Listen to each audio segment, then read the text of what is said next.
Yeah! Oh, yeah! Back at it again.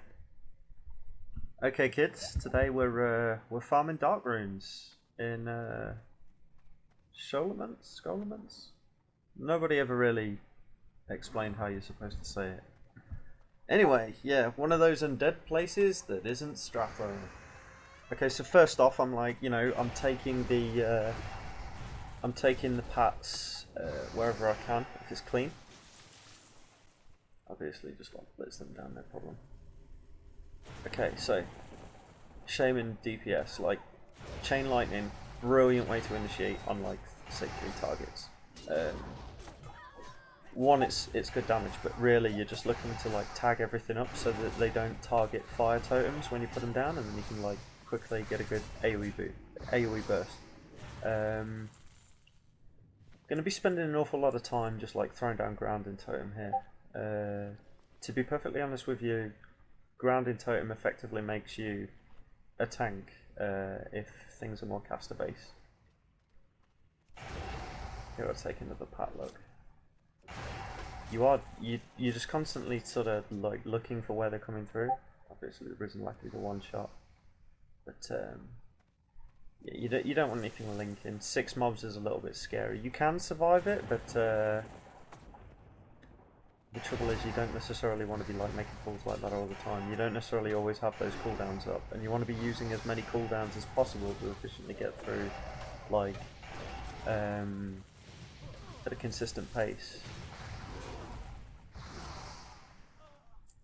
So a lot of the time when you're just like DPSing these mobs down, you're thinking to yourself, okay, I need to just make sure I've got enough of my kit to just like burst them off in case they flee and like run into another pack. And this is a good example of when like you overpull and you need to cooldown. So that's why I bloodlusted right away, because I could see there was too many. And it's going to get a bit scary here. But this isn't the first time that I've done this. See, sometimes it pays to be aggressive with it. Obviously, on this particular run, I was trying to like do things really quick because I know I was recording, and no one wants to see how to do things slowly. And I figure 1 or 2 ass pulls aren't necessarily like the worst thing in the world, because you're basically trying to show like the run for everything it should be. I disarm the Earth Elemental there because obviously he's just going to run over there and start aggroing mobs that don't drop dark runes. The only mobs that we're interested in are just like the Necromancers and the Dark Summoners, I think. Either way, it's just like every pack that I kill in this video, those are included.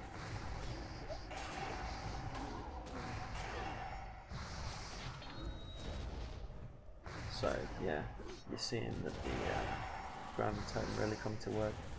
Same sort of rules apply as if you were doing this dungeon as normal, really, at the relevant level. And Ghosty Boys are a good early target because there's a lot of silence from them, and also they divide. I generally found that if you come over to these double doors here and then just like line of sight pull from here, things generally go better. You only have to be able to see one, but you can always pick out your target if you want to burst a particular one. But yeah, I found once you've got them all in, like in this room, it's a lot easier. You just got to learn the spots where you're pulling from. Try and min-max on your time saved.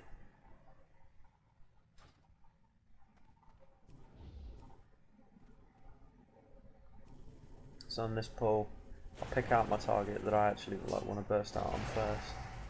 But plenty of other times I've done it where I've just picked the first one that I've seen, chain lightning, and you just throw your fire nova totem down like immediately. And of course, sometimes they all run into it like really rapid, and it pays dividends. But other times you're doing a bit of tab targeting to find the one that you want. Sometimes you'll just I mean, if you enhancement shaman, you're just like, sometimes you'll just burst things down with Wind Fury, and you'll get through the first target that gets to you, and just be able to fight the second one, not even have to worry about like prioritizing a particular order. Obviously, this is taken. This is like recorded early phase 2 of TBC, but if you were given, if you were say halfway through phase 3 and like you're seriously overgeared for like this sort of process, you might be just like blasting through things there on the spot, and you might be killing things so fast that it doesn't matter how many you pull, you can just kill them at a rate that they can't even respawn. But obviously the biggest problem is incoming damage and multiple casts synchronizing against you all at once. Obviously, like, grounding totem makes you very, very strong if you make the pulls, but if they chain pull on their own and the spells that are coming at you are coming in staggered at different times, you won't necessarily be stopping as many spells. As you've probably seen a few times now, every so often when I pull a group of casters, multiple spells are going into the same grounding totem. That's because it has like a small window of overlap where it can absorb more than one.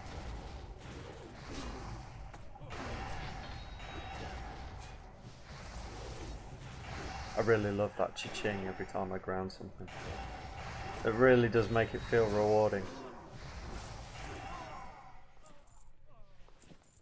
And it's important, like, I feel it's important at least to have sets of add-ons or weak auras to incentivize you to play your class using all of the kit. One of the biggest problems I've noticed in some MOBAs is people tend to let their kits get a little bit stale at times, and they don't try new things, they don't try to branch out. I know one of my friends once pointed out that in Apex Legends, if people keep playing the same legend over and over again, then they never try to use the tools of their kit like at every possible moment to see if they can gain an advantage. You should always try and get use out of every piece of kit that you've got, especially if it's for free. Otherwise you're just going to go stale, and when the time comes you won't be in practice.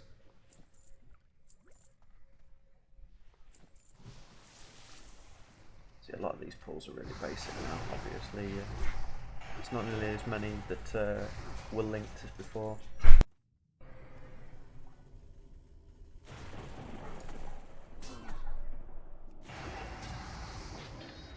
Obviously you can be a little bit more aggressive with these last few packs.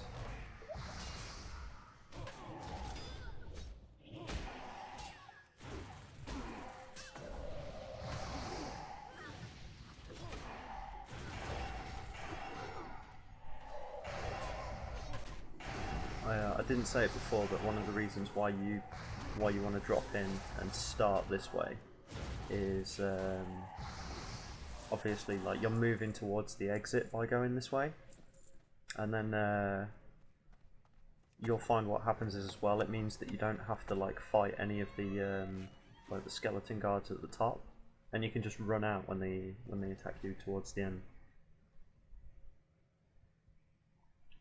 Okay, so here we're looking to prioritise the summoners, because otherwise they're just going to keep producing things, and while they're not particularly tough, the things that get risen, you don't want more mobs just like running into anything. It's unlikely that they will once you've pulled everything out of the room, but because the summoners immediately just start going on a rampage of summoning things over and over again, you will find that you have to like engage on them hard, meet them halfway, burst them down, break line of sight, get round a corner, and then everything else will just sort of run to you as normal. Yeah, it's well worth just trying to get one of the corner packs early, and then picking your patrols up where you can.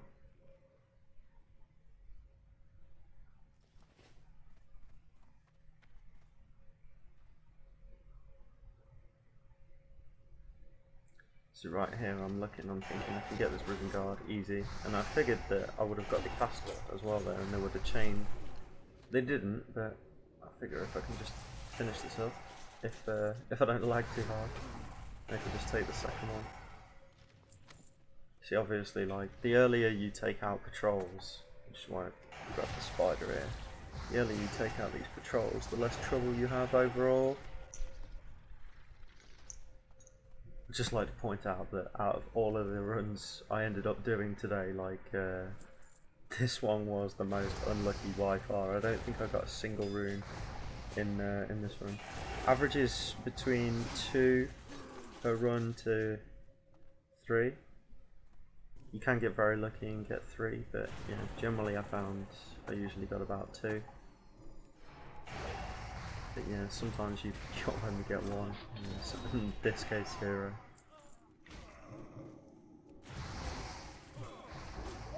And this is a far more engaging way to farm gold than some of the other methods I've found. But obviously the best thing about this is you're not forcing the price of dark runes up. So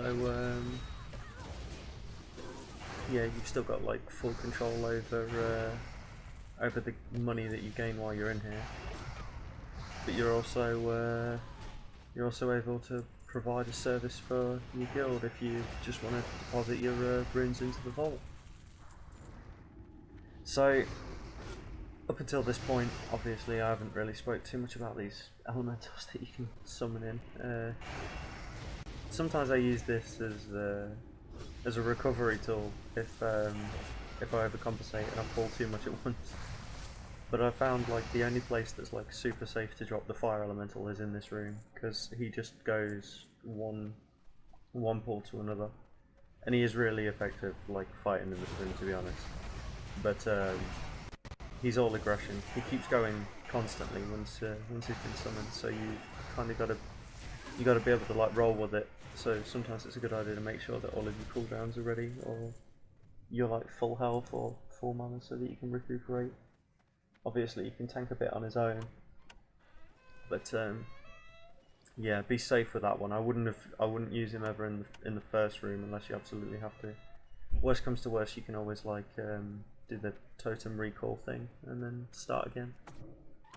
Stoneclaw here helps if you want to have them like pull back straight away. You won't get dazed this way. Not that they ever really give you that much grief. The first few runs I did, I just used to have them just chase me out. Obviously it doesn't matter.